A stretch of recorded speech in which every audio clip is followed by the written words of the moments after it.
Welcome to my channel guys. आज पुन्हा एकदा घेऊन आलेलो आहे एक नवीन blog Mumbai to Hyderabad. So let's go. चला मित्रांनो, आज आपण जाऊया मुंबई ते हैदराबाद प्लेनने. आणि मी तर रेडी झालेलो आहे आणि आपली उबर पण तिथे उभी आहे. तर चला एक रिअलिस्टिक गोष्टी दाखवायचा प्रयत्न करेन. काही गिअर्स नाही आहेत, फक्त एक माईक घेतलाय सोबत आणि विचार चाललाय की छोटं मोठं तुम्हाला कसं गोष्टी दाखवू आणि एक मजेशीर प्रवास करू. घरातून निघायच्या अगोदरच मी उबर बुक केली, कारण जिथे मी राहतो दिव्याला तिथे लवकर काही उबर येत नाही. I am okay to pay extra charges, पण उबर लवकरात लवकर खाली येऊन थांबणं गरजेचं आहे. आणि मुंबई T2 टर्मिनलची बातच काही और आहे. जाताना असं वाटतं काहीतरी वेगळ्याच दुनियात आलंय. Finally reach to Mumbai airport. माझा गेट एअर इंडियाच्या हिशोबाने मी माझी टॅक्सी तिथेच थांबवली, म्हणजे इथून शॉर्टकटने पटकन मी चेक इन काउंटरला जाईन आणि तिथे माझी चेक इन बॅग टाकेल आणि तिथून पुढे सिक्युरिटी चेक इन साठी जायला जरा इझी पडेल. गेटच्या आत घुसल्या मॅन्डेटरी गोष्ट म्हणजे मी आपली फ्लाईटचा गेट चेक केला, तो कुठे आहे. कारण नेहमी अशी गडबड होते की आपल्या बोर्डिंग पासवर गेट वेगळा असतो वेब चेक इन केल्यानंतर, आणि इकडे जाऊन वेगळाच गेट होतो. त्यामुळे पहिली ती गोष्ट चेक केली आणि चला ही स्क्रीन चेंज होता होता तिथेच वाट बघायला लागते.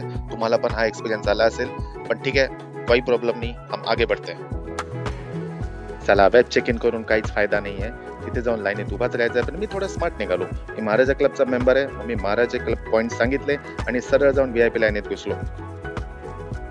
चला किती विचार केला लाऊंज मध्ये जाऊन मस्त मजा करायची सोडून, पण नाही, नेहमीप्रमाणे मी लेटच होणार आणि आता मला पळायला लागेल. आपला गेट कुठे आहे? गेट तर बराच दूर आहे, पक्की सर्व्हिस पण देत नाही साले. ठीक आहे, मी चालत चाललो. तसा लेट झाल्यामुळे मला पळायला तर लागतंय, पण काय पण बोला राव, आपलं मुंबई T2 टर्मिनल आहे तसा भारी, फिरायला लय मजा येते. खिशात थोडे पैसे ठेवायचे आणि मस्त तिथे जाऊन चहा वगैरे पिऊ शकतो. खूप महाग आहे तरी पण लवकर आलं ना तर लाऊंज मध्ये बसायची मजाच वेगळी आहे. तसे कार्ड पण कॅरी करा. कसले नजारे दिसत आहेत राव. बघा आता एअरपोर्टवर बैलगाडी बघता जायला समोर बघतो तर मोटर गाडी.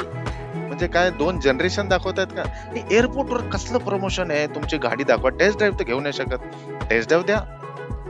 अरे मुंबई एअरपोर्टला काय गोष्ट कुठे असते का माहित नाही. सुसूच्या इथे स्मोकिंग आहे. हा, सुसूच्या इथे स्मोकिंग. हा, बरं आहे, चांगला धंदा आहे. अरे भाई किती चालायला लागतंय गेट पर्यंत? 10,000 स्टेप झाल्या ना माझ्या, अजून किती चालू? अरे बाबा बस झाला ना, किती लांब आहे हो गेट. अरे रोज एवढा चाललो ना तर मी मॅरेथॉन साठी रजिस्टर करेन. 10,000 बदला, किती किती चालायचं माणसाने. म्हणूनच लोक लेट होतात बोर्डिंग साठी. करा काहीतरी. एकदाशी गेट जवळ आलो ना झाली बोर्डिंग. हा, थोडासा आपण पण लुक थोडा सावरायचा. तर आतमध्ये चाललो ना प्लेन मध्ये, तर मस्त दिसलो पाहिजे. त्याला असा प्लेन ढगात आल्यावर नेहमी ना मला एकच वाटतो, आता त्या ढगातून एक ना नारद मुनी बाहेर येईल आणि ते दूरदर्शन मध्ये दाखवतो ना, ढगातून असं बाहेर येतो आणि आपल्या खिडकी जवळ येऊन बोलेल नारायण नारायण.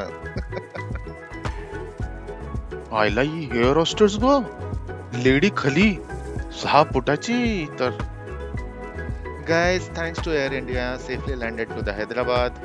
आणि खरंच एअर इंडिया ही खूप छान एअरलाईन आहे. कंफर्ट एंड पायलट दोनों मस्त. चलो मिलते हैं अभी नेक्स्ट पार्ट में. Will showcase you how the Hyderabad city.